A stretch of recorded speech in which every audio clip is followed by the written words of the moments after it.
એ શીલાબેન તમે માં ડબ્બો છે હું સીડી ચડતી હતી ને મને યાદ આવ્યું કે માં ડબ્બો ગયા વખતનો મહિના દીઠા મળતો નથી ક્યાંય ગયો હશે પછી મને યાદ આવ્યું કે ગયા વખતે 11 માં મારા ભાઈને સૂકી ભાજી ખાવી હતી ને તે તમે લેવા આવ્યા હતા એટલે હું તમને ત્યાં ડબ્બો લેવા આવી છું આજે 11 છે ને એટલે આ સૂકી ભાજી બનાવી છે કે નથી બનાવી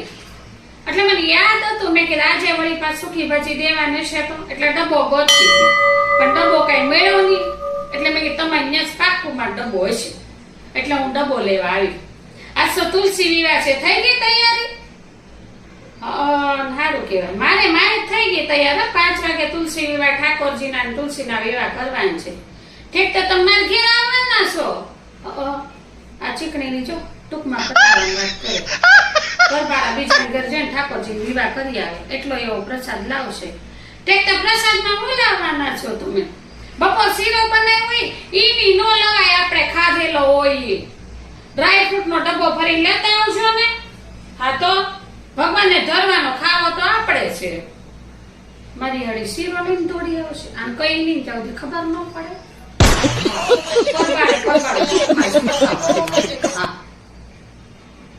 હા તે કાંઈ વાંધો નહીં શીરો ન લાવતા ડ્રાય ફ્રૂટ લેતા આવજો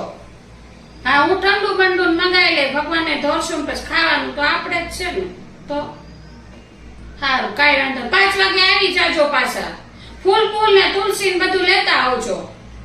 મારામાં જ પતાવશું